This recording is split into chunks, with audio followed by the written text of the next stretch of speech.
And ఇప్పుడు all cameras focus here, రెండు వచ్చేయండి ఇటు. అది ఈయన ఏది చేసినా ఈ మధ్య ప్రభంజనం అయిపోతుంది, ట్రెండింగ్ అయిపోతుంది. ఓకే పృథ్వీ గారు, సో మీ ఫాదర్తో మీకున్న రిలేషన్ ఎలాంటిది అండ్ స్వీటెస్ట్ మెమొరీ ఏంటి? డిస్క్లైమర్ ఏమైనా చెప్పమంటారా? ఇప్పుడు వద్దులేండి, మీకు అర్థమై ఉంటుంది ఆల్రెడీ. స్వీటెస్ట్ మెమరీ అంటే మాది ఇప్పుడు ఇక్కడ డైరెక్టర్ గారు ఉన్న ధనరాజు గారిది మాది ఒకే ఊరు, తాడేపల్లిగూడెం. స్వీటెస్ట్ మెమరీ ఏంటంటే ఎక్కువ మా నాన్నగారు రేలంగి గారితో, సీనియర్ యాక్టర్ రేలంగి గారు ఇంటి పక్కెళ్ళే మాది. అక్కడ వాళ్ళిద్దరికీ బాగా ఫ్రెండ్షిప్ ఉండేది. ఈ కొట్టటాలు అంటారు కదా, నేను 7th చదివేటప్పుడు అలా వచ్చి అక్కడ నిలబడి మీరు ఎలా యాక్ట్ చేస్తారంటే అంత సీరియస్గా ఉండి నవ్వుతారు ఏంటి అని అడిగేవాడిని. ఇది ఆయన మా ఫాదర్ కలిసినప్పుడు చెప్పేవాడు, చితగొట్టేవారు. స్వీటెస్ట్ మెమరీ అంటే నేను డిగ్రీ మా ఊర్లో అసలు ఇటు ఎందుకు పనికిరాడు అన్నప్పుడు ఫస్ట్ క్లాస్లో పాస్ అయినాడు తాడేపల్లిగూడెం. తర్వాత ఎంఏ ఎకనామిక్స్ పాస్ అయ్యాను. తర్వాత ఆయన నో మోర్ ఆయన. సో నువ్వు ఎంఏ పాస్ అయితే అప్పుడు చెప్దాం లేరు అన్నారు, ఆయన లేరు. అదే నాకు ఎప్పుడు వెలితిగా ఉంటుంది. సో అదే నాకు స్వీటెస్ట్ మెమరీ అండి. థ్యాంక్ యూ అండి, thank you so much. Sorry, yes. And ఇప్పుడు one of the finest actors and finest directors of south cinema Samuthirakani గారిని అడిగి తెలుసుకుందాం. సార్, మీకు మర్చిపోలేని మూమెంట్ ఏంటి ఇప్పటికీ? ఫాదర్ మీద నాకు కోపం, ఇప్పుడు వరకు కోపం ఉంది. సినిమా నచ్చదు మా ఫాదర్కు. సినిమా పోస్టర్ కూడా చూడకూడదు. పోస్టర్ ఉంటే కూడా ఒరే ఇలా వచ్చాయి అలా అని చెప్పి తీసుకెళ్ళిపోతారు. 8th స్టాండర్డ్ వరకు నా ఒక సినిమా కూడా చూడలేదు. 8th స్టాండర్డ్ చదువుకున్నాగానే మా స్కూల్లో నైట్ స్టడీస్, ఇంట్లో లైట్ లేని వాళ్ళని వచ్చి స్కూల్లో చదువుకోవచ్చు. అలా నైట్ వెళ్ళగానే ఓ థియేటర్ ఉంది మా ఊరికి, పక్క ఊరికి సెంటర్లో ఓ థియేటర్ ఉంది. ఆ థియేటర్లో నుంచి సౌండ్ వస్తుంది. మొదల్ మర్యాద అయిన ఓ film, Bharathiraja sir film. Sound వస్తుంది, ఏదో కనెక్ట్ అయ్యింది. నా ఫ్రెండ్ చెప్పాడు సినిమా చూద్దామా, లేదు నాన్నగారు చంపేశారా వద్దురా అని. తెలియదు కదా నైట్ దానే చూద్దామని చెప్పి తీసుకెళ్ళాడు. వెయిటింగ్ ఫర్ మీ, నా కోసం వెయిట్ చేసుకుంది సినిమా. అప్పుడు ఆ డే లోపల వెళ్ళిన వాడదా డైలీ సినిమా చూడాలి. డబ్బు లేదంటే బయట పడుకుంటాను. బ్యాక్లో రాక్ ఉంది, ఆ రాక్లో పడుకుని డైలాగ్స్ మాత్రం వినేసి నైట్ 12:30 1కి సెకండ్ షో అయినా వెళ్ళిపోతా. తర్వాత రజనీ సార్ మూవీ నాన్ సిగప్ మణిదన్న ఫిల్మ్, ఆ ఫిల్మ్కి డబ్బు లేదు వెళ్ళడానికి, 40 పైసే 40 పైసే లేదు. థియేటర్లో ఒకే ఒక ప్రొజెక్టర్ 3-4 టైమ్స్ ఇంట్రోల్ వచ్చు. అప్పుడు ఆ ఒక ప్రొజెక్టర్ కోసం ఇంట్రోల్కి ముందు ఓ ఇంట్రోల్ వచ్చు, తర్వాత ఓ ఇంట్రోల్ వచ్చు.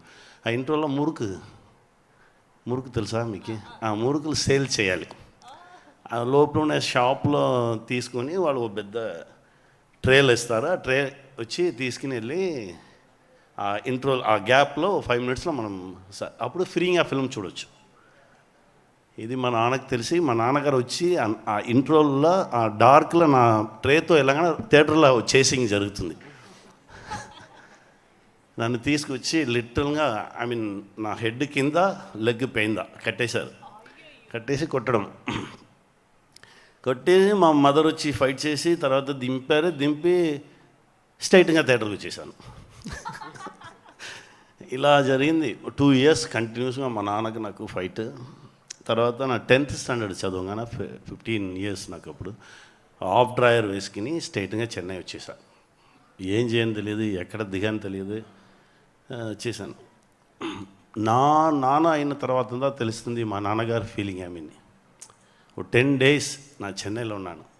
చెన్నైలో ఎలా జరిగింది ఆ ట్రావెలే, అప్పుడు ఉన్న గట్స్ ఇప్పుడు ఉందా అని తెలియట్లేదు. ఆ 10 days నాకు ఎక్కడ దిగాలని తెలియదు. వాడు కండక్టర్ అడిగారు ఎక్కడ దిగాలి, ఏదో ఒకటి చెప్పండి. అలా అంతా 4-5 places చెప్పి LIC అని చెప్పారు. LIC మనం ఆల్రెడీ విన్నేలా ఉంది, LICలో దింపండి అని చెప్పి దిగేసి అక్కడ ఓ మంచి ట్రావెల్ 1 week నా తీసుకొచ్చిన డబ్బులన్నీ అయిపోయింది. ఇప్పుడు నా ఎక్కడికి వెళ్ళిపోయాను తెలియట్లేదు. ఇప్పుడు తిరిగి ఊరు వచ్చాను. ఊరు వస్తే డేలో వెళ్తే అందరు చూస్తారు, మన చుట్టాలు ఉన్నారు కదా, వాళ్ళలాగా శత్రువులు ఎవరు లేదు మనకి. డేలో వస్తే వీళ్ళందరూ చూస్తా అని చెప్పి ఓ సిటీలో వెయిట్ చేస్తున్నాను, నైట్ వెళ్తామని. నైట్ 10 o'clock తర్వాత వచ్చి ఇంట్లో వచ్చి డోర్ ఓపెన్ చేస్తే మా నాన్నగారు సైలెంట్గా ఉన్నారు. మా మదర్ కొట్టింది. ఈ 10 days మా నాన్నగారు టోటల్ చేంజ్ అయిపోయారు. ఏమో ఓ విషయం మారింది. మా మదర్ కొట్టింది. మదర్ అలా ఇచ్చేసి మా నాన్నగారు చెప్పారు, నీకు నాకు తెలియని విషయం ఏదో ఒకటి వాడు చేయాలని ట్రై చేశాడు. మనం ముడింజా సపోర్ట్ பண்ணுவோம், లేదంటే సైలెంట్గా ఉండిపోతాం. వాడు ఏదో ఒకటి చేయని, బట్ చదువుకురా అని చెప్పారు. అది చాలా హ్యాపీ అయిపోయింది. మా నాన్నగారు ఇంత పెద్ద సపోర్ట్ చెప్పారు, మనం ఫిల్మ్కి వెళ్ళిపోవచ్చు, యాక్ట్ చేయొచ్చు. అలా సడన్గా ఇవన్నీ జరిగి 1 monthలో నాన్నగారు చచ్చిపోయారు. సడన్ హార్ట్ అటాక్ చచ్చిపోయారు. నాకు చాలా కోపం. నువ్వు నాకు సపోర్ట్ చేసి చెప్పావు కదా, నువ్వు నన్ను ఇలా వదిలేసి వెళ్ళిపోయావే అని చెప్పి ఇప్పుడు వరకు నాకు కోపం ఉంది. ఆ కోపంలో ఇది 21st మూవీ నా నాన్నగా చేసేది. ఒక్కొక్క టైం చెన్నైలో కష్టపడంగానే అసిస్టెంట్ డైరెక్టర్గా తిరగగానే ఒక స్ట్రగుల్ రాగానలా మా నాన్న ఉంటే నాకు ఏం చేసుకుంటూ సపోర్ట్ చేయించుకుంటాడు కదా, అలా నా మైండ్లో వచ్చుతూనే ఉండు.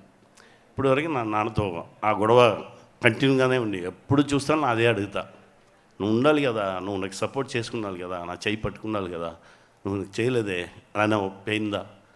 ఆ కోపం ఇప్పుడు వరకు ఉంది నాకు. సార్, ఆయన పైన నుంచి చూస్తూ ఉంటారు, మీరు ఇంత పెద్ద యాక్టర్ అయ్యారు, ఇంత పెద్ద డైరెక్టర్ అయ్యారు, అందరం సెలబ్రేట్ చేసుకుంటున్నాం మీ యొక్క యాక్టింగ్ని, మీ యొక్క డైరెక్షన్ని. ఫర్ షూర్గా ఆయన అంతకు మించి ఆనందపడుతూ ఉండుంటారు. We're so happy for you sir. Thank you so much. Yes, Dhanraj గారేరి, ఆయన ఎక్కడ వెళ్ళిపోయారు? ధనరాజ్ గారు రండి. పైన ఎక్కాక ఎలానో స్పీచ్ మాట్లాడతారు, అది ఓకే, అక్కడ ఎక్కాకే మాట్లాడతారంట ఆయన. సో నైస్, థ్యాంక్ యూ అండి, thank you so much. Yes, ఇప్పుడు మోస్ట్ ట్రెండింగ్ మా సుడిగాలి సుధీర్ గారిని అడిగి తెలుసుకుందాం.